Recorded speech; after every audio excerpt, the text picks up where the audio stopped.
మార్చి నెల మొదటి ఆదివారము సెకండ్ సర్వీస్కి మిమ్మల్ని అందరికీ ప్రేమపూర్వకంగా ఆహ్వానిస్తున్నాము. We welcome you in the name of Lord Jesus Christ. God bless you abundantly today. హల్లెలూయా.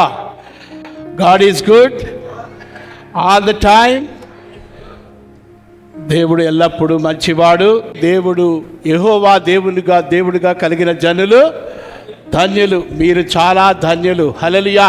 హెచ్కేలు గ్రంథము 18వ అధ్యాయం 23వ వచనంలో, దుష్టులు మరణమును పొందుట ద్వారా నాకు సంతోషము కలుగునా, వారు తమ ప్రవర్తనను దిద్దుకొని జీవించుటయే నాకు ఇష్టము. దేవుడు చెప్తున్నాడు, దుష్టులు దుష్టత్వంతో చనిపోవడం, వాళ్ళు శ్రమ పడడం, వారు నరకానికి వెళ్ళడం నాకు ఇష్టం లేదు. హల్లెలూయా. వారి దుష్టత్వం నుంచి మరల్చబడి జీవించాలి, వారు పరలోకములకు వెళ్ళాలని దేవుడు కోరుతున్నాడు. హల్లెలూయా. అదేవిధంగా నీ యోనాను పంపాడు. యోనా అక్కడికి వెళ్ళి ప్రకటించాడు, దేవుడు మీ మీద చాలా కోపపడుతున్నాడు, మీరు మారు మనసు పొందాలి. 40 రోజుల టైం. అప్పుడు కూడా 40 రోజుల్లో అందరూ కూడా వాళ్ళు మారు మనసు పొందారు. రాజుతో సైతం. రాజుగారంట సింహాసనం నుంచి దిగిపోయి గోనె పెట్ట కట్టుకొని బూడిదలో కూర్చొని, ప్రభా మేమేమైనా నీకు వ్యతిరేకంగా చేసామంటే, తప్పు చేస్తే మమ్మల్ని క్షమించమని అడిగినప్పుడు అందరూ, చిన్న పిల్లలు సైతం అందరూ కూడా ఉపవాసం ఉండి చేసినప్పుడు దేవుడు ఆయన మనసు మార్చుకున్నాడు. చేయబోయే కీడు చేయకుండా మేలు చేసాడు. చప్పట్లు కొట్టి దేవుని భయపడ్డాడు. 40 రోజులు మోషే 40 రోజులు సీనాయి పర్వతం మీద గడిపి ఆయన మహిమతో నింపబడి ఆయన ధర్మశాస్త్రాన్ని తీసుకొచ్చాడు. అదేవిధంగా 40 రోజులు యేసుక్రీస్తు వారు ఆయన బాప్తిసం పొందిన తర్వాత 40 రోజులు అరణ్యములోకి వెళ్ళి అరణ్యములో 40 రోజులు ఉపవాసం ఉన్నాడు. హల్లెలూయా. 40 రోజులు ఉపవాసం ఉన్నప్పుడు లూకాసు వార్త 4:14 చదివినట్లయితే అక్కడ దేవుని వాక్యం ఏం చెప్తుందంటే, అప్పుడు యేసు ఆత్మబలముతో గలిలయకు తిరిగి వెళ్ళాను, ఆయనను గూర్చి సమాచారము చూడండి. అప్పుడు యేసు ఆత్మబలముతో గలిలయకు తిరిగి వెళ్ళాను. హల్లెలూయా. హల్లెలూయా.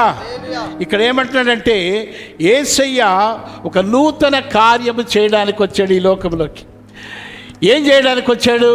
నూతన రాజ్యమును స్థాపించడానికి. ఆయన రాజ్యమును ఈ లోకములో స్థాపించడానికి వచ్చినప్పుడు మొట్టమొదట ఆయన చేసింది ఏంటంటే, ఉపవాసం ఉన్నాడు 40 రోజులు. 40 రోజులు ఉపవాసం ఉన్నప్పుడు అప్పుడు ఆయన ఏం చేశాడు? ఉపవాసం ఉన్నప్పుడు ఆ సైతానుడు వచ్చి అన్ని రకాలుగా శోధించాడు. శరీరాశ, నేత్రాశ, జీవపు డంబలు జయించాడు. జయించినప్పుడు ఆయన ఆత్మబలముతో అప్పుడు ఎక్కడికి వెళ్ళాడు? సేవ కొరకు వెళ్ళాడు. హల్లెలూయా. ఆత్మబలముతో. నువ్వు ఎవరైనా సరే, మనందరం కూడా నీ జీవితంలో నూతన కార్యము జరగాలి. నీ పాప శాపముల నుంచి నువ్వు విడుదల పొందాలి. పాప శాపం నుంచి విడుదల పొందడమే కాదు, రక్షించబడినప్పుడు యేసయ్య ఆయన రక్తములో కడిగి నిన్ను శుద్ధీకరిస్తాడు. కానీ హృదయము ఘోరమైన వ్యాధి కలదు, దానిలో అన్నీ ఉన్నాయి. వాటిని మనము జయించాలి. అది జయించడానికి యేసయ్య మనందరికీ పరిశుద్ధాత్మని ఇచ్చాడు. చప్పట్లు కొట్టి దేవుని భయపడదాం. పరిశుద్ధాత్మనే వరం మనకిచ్చాడు. ఆ పరిశుద్ధాత్మ ద్వారా వీటిని జయించాలని దేవుడు చెప్తున్నాడు. అయితే వీటిని జయించి యేసయ్య సేవ చేసి నూతన రాజ్యాన్ని స్థాపించాడు. నూతన రాజ్యాన్ని స్థాపించడానికి అక్కడ ఆయన ఏం చేశాడు? ఆత్మ బలముతో చేస్తున్నాడు. నీ జీవితంలో మార్పు రావాలి.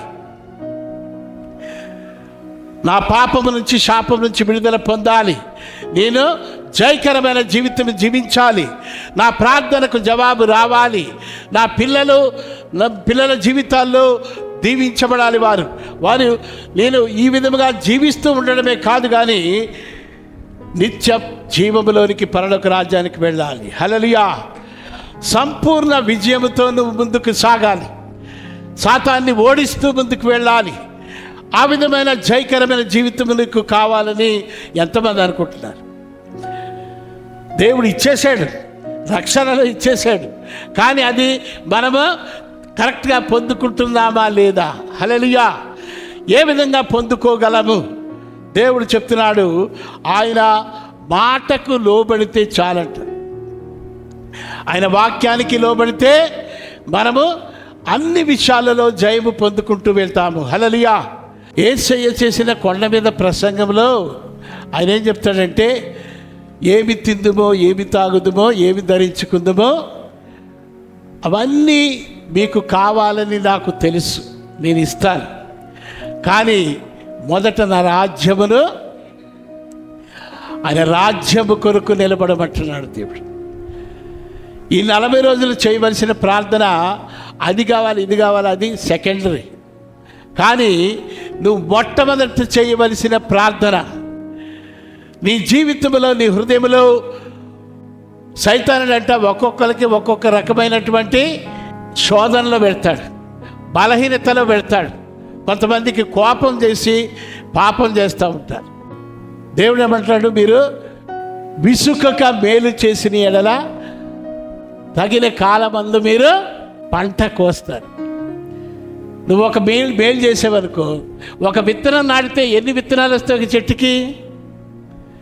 ఎన్ని వస్తాయి చెప్పండి? ఎన్ని రెట్లన్నా వస్తాయి. కొన్ని ఏమో 30 రెట్లు, 60, 100 రెట్లు కూడా దేవుడు ఇవ్వగలడు. హల్లెలూయా! నువ్వు ఒక్క మేలు చేస్తానంట, దేవుడు నీకు 100 మేలు చేస్తాడు. చప్పట్లు కొట్టాడు. మనుష్యుడు ఏమి విత్తుతాడో ఆ పంట కోస్తాడు.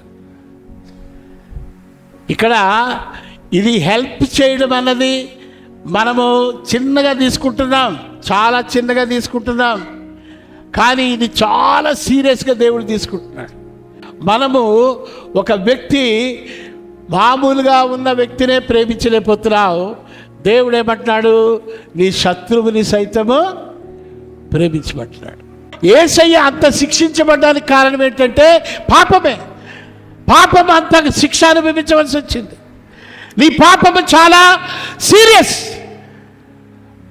పాపము నుంచి విడుదల రావాలి, క్షమాపణ పొందాలి, మారు మనసు పొందాలి. మళ్ళీ తిరిగి చేయడానికే ముట్టుకోవడానికి ఇష్టపడకూడదు. చూడండి, దేవుని మాటకు లోబడ్డం మీరు చాలా చాలా ఇంపార్టెంట్. దేవుని వెంబడిస్తే దేవుడు మిమ్మల్ని, దేవునికి నెంబర్ 1 స్థానం నువ్వు ఇవ్వాలా నీ జీవితంలో. నువ్వు ఏ పని చేస్తున్నా సరే దేవునికి ఇది ఇష్టమా కాదా ఆలోచన చేయాలి. దేవుడైతే ఏం చేస్తాడు ఆలోచన చేయాలి.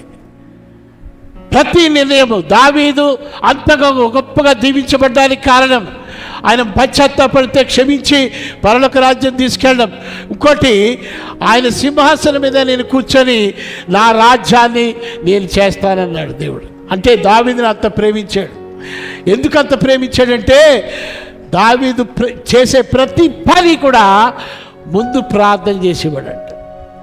ప్రార్థన చేయకుండా ఏ యుద్ధము చేయలేదు, ఏ పని చేయలేదు.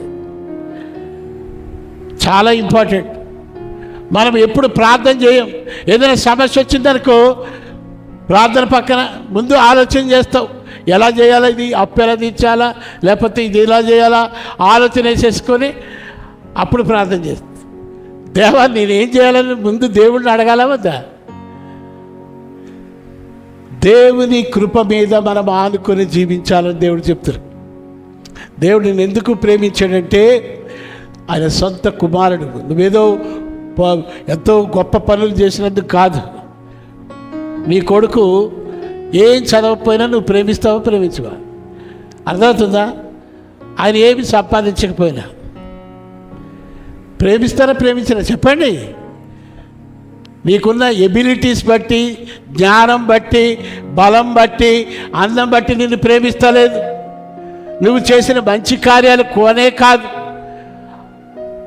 ఇన్స్టెడ్ ఆయన ప్రేమను, ఆయన నీతిని నీకు ఇచ్చాడు. ఆయన ప్రేమను మనకు అనుగ్రహించాడు. మనల్ని రక్షించడానికి ఆయన మామూలుగా రాలేదు.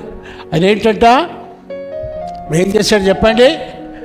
మన కొరకు మన శిక్షను ఆయన సిలువలో మన పాపాన్ని భరించాడు, కొట్టేశాడు. నీ పాపము నీ యొక్క శిక్షను కొట్టేశాడు. నీకు హ్యాపీగా ఉండాలా, కానీ ఆయన మాటకు లోబడాలి. ఆయన మాట మనము నెరవేర్చాలి. చూడండి, ఈ యొక్క విషయంలో మనము గుడ్డివారుగా ఉన్నామని దేవుడు చెప్తున్నాడు. గుడ్డివారుగా ఉండడం అంటే నీ నేత్రములు గుడ్డితనం చేయబడ్డాయి. నీ నేత్రములు అంటే వాడిని ప్రేమించకుండా ఉండడానికి దేవుని ప్రేమ నీలో లేదు. అర్థమవుతుందా? దేవుని ప్రేమతో నింపండి ప్రభు. నీ ప్రేమ నాకు దయచేయని ప్రతిరోజు అడిగి పొందుకోవాలి. ఆయన ఆత్మతో ప్రేమతో నింపబడినప్పుడు సంతోషంగా ఉంటావు. ఆయన ప్రేమ నీలో ఉందనుకో సంపూర్ణ ఆనందం ఉంటుందంట. భయం ఉండదంట, భయం ఉండదు. భయం లేని జీవితము, సంతోషకరమైన జీవితము. నువ్వు ఏ ప్రార్థన చేసినా దేవుడు జవాబిస్తాడు. నీ ముందు ఎవడు నిలవలేడు. దెయ్యాలు వణుకుతాయి. హల్లెలూయా, హల్లెలూయా. యేసు ప్రభు సిలువ వేసినప్పుడు అంట అందరు శిష్యులు పారిపోయారు, కానీ ఎవరు పారిపోలేదు? యోహాను అందరి శిష్యుల కంటే బాగా ప్రేమించిన యోహాన్ అంట ఎవ్వరు చంపలేకపోయారంట. మరిగే నూనెలో వేస్తే కూడా చావలేదంట. ఆయన తీసుకెళ్ళి ఇక్కడ ఉంటే సువార్త చెప్తాడని, ఏ జనాలు లేని దీవి, చుట్టూ సముద్రం ఉంటుంది, మధ్యలో ఒక దీవి ఉంది, అక్కడ జనాలు లేరు, అక్కడ తీసుకెళ్ళి పాడేసిందంట. పద్మాసు దీవిలో అక్కడ ఉంటే దేవుడు దిగొచ్చాడు అక్కడ. అర్థమవుతుందా? నువ్వు ఎక్కడుంటే అక్కడ ఉంటాడు దేవుడు. హల్లెలూయా, చెప్పండి, కొట్టండి. దేవుని ప్రేమతో నింపబడితే దెయ్యాలేమి చేయవి, లోకస్తులు ఎవడేమి చేయరు. ఆయన వచ్చి ఈ యుగ సమాప్తిలో ఏమేమి జరుగుతాయో అన్ని ప్రకటన గ్రంథం అంతా రాసింది ఆయనే. ఏం జరుగుతుంది, రాబోయే కాలంలో ఏం జరుగుతుంది. హల్లెలూయా. అందుకే ప్రేమతో మనం నింపబడడానికి దేవుని సన్నిధిలో ఈ 40 రోజులు మీరు ఏం చేయాలంటే పరిశుద్ధాత్మ ద్వారా దేవుని ప్రేమ నీ హృదయంలో కుమ్మరిస్తానన్నాడు. అందుకే పరిశుద్ధాత్మతో నింపు నాయన, ప్రేమతో నింపు. నాలో ఉన్న బలహీనతలన్నింటిలో నాకు జయము దయచి. హల్లెలూయా. ఆత్మీయంగా నేను ఎదిగే వ్యక్తిగా ఈర్ష్య, అసూయ, ద్వేషాలు ఉంటాయి. కామము, కాముకత్వం అనే స్పిరిట్, గర్వము, గర్విష్టి హృదయము, ధనాశ, స్వార్థము, ఈ లోకాశ, శరీరాశ, జీవపుటంబము చాలా ఉన్నాయి. ఇవన్నీ కూడా శరీర కోరికలు, ఈ లోక కోరికలు. అవన్నీ కూడా నిన్ను డామినేట్ చేస్తే దేవుని చిత్తాన్ని చేయలేవు. అవి డామినేట్ చేయకుండా అవి చనిపోవాలి. అప్పుడు దేవుని చిత్తం నీ జీవితంలో నెరవేర్చబడుతుంది. నువ్వెందుకు ఈ లోకంలో దేవుడు పుట్టించాడో ఆ కార్యము దేవుడు చేస్తాడు. దేవుని మహిమ కొరకు నువ్వు నిలబడతావు. దేవుని గొప్ప కార్యాలు నీ జీవితంలో చేస్తాడు. నిన్ను దీవిస్తాడు. నీ చుట్టూ ఆయన కాపరిగా ఉంటాడు. దేనికి భయపడవు. నువ్వు జయకరమైన జీవితం జీవిస్తావు. నువ్వు ఆశీర్వదించబడతావు. అందరికీ, నీ బంధువులకి దీవెనకరంగా ఉంటావు, నీ కుటుంబ సభ్యులకి దీవెనకరంగా ఉంటావు. నువ్వు ఎవరి దగ్గరికి వెళ్తే వాళ్ళు దీవించబడతారు. అబ్రహాం ఆశీర్వాదాలని నువ్వు పొందుకుంటావు. నువ్వు అందరికీ దీవెనకరంగా ఉంటావు. వాళ్ళందరినీ రక్షణలోకి నడిపిస్తావు. నువ్వు నీ ద్వారా ఈ లోకమే దీవించబడుతుందంట. అంత మంచి పరిశుద్ధాత్ముడు నీకు ఇచ్చాడు, ప్రేమను నీకు ఇచ్చాడు. ఆ ప్రేమతో నువ్వు నింపబడినప్పుడు నీ సహోదరుని, నీ శత్రువుని నువ్వు ప్రేమిస్తావు, వాళ్ళకి మేలు చేస్తావు. వాడికి ఇవ్వడానికి ఏమీ లేదంటే దేవుడే నీకు డబ్బిస్తాడు. ఎంత కావాలో అంత ఇస్తాడు. అబ్రహాంని పిలిచినప్పుడంట ఆయన దగ్గర ఏమీ లేవు. ఆయన ఎలా దీవించాడంటే తూర్పు దేశపులో ఉన్నటువంటి అందరి రాజుల కంటే దీవించబడ్డాడు. రాజుగారి కంటే దీవించబడ్డాడు. అంటే దేవుడు దీవించడానికి తక్కువేం లేదు మీకు. ఆయన దగ్గర తక్కువేం కాదు, అన్నీ కూడా ఉన్నాయి. మనం పొందుకునే అర్హులుగా ఉన్నామా? మనల్ని మనం పరిశీలించుకోవాలి. దేవుని గురించి కాదు, దేవుని మహిమ కొరకు నువ్వు పుట్టావు. దేవునికి మాట లోబడాలి, దేవుని ఆత్మతో నింపబడాలి, దేవుని ప్రేమతో నింపబడాలి. ఈ 40 రోజులు కూడా నువ్వు ప్రార్థన చేసినప్పుడు ఆత్మీయంగా నన్ను ఎదిగింపచేయనాయనా. నీకు ఇష్టమైన బిడ్డగా నీ హృదయానుసారిగా చేసుకో. నీ ఆత్మతో ప్రేమతో నన్ను నింపు. నీ చిత్తము నెరవేర్చు. బాలశూరుడిగా చెయ్యి. నన్ను వాడుకో. హల్లెలూయా.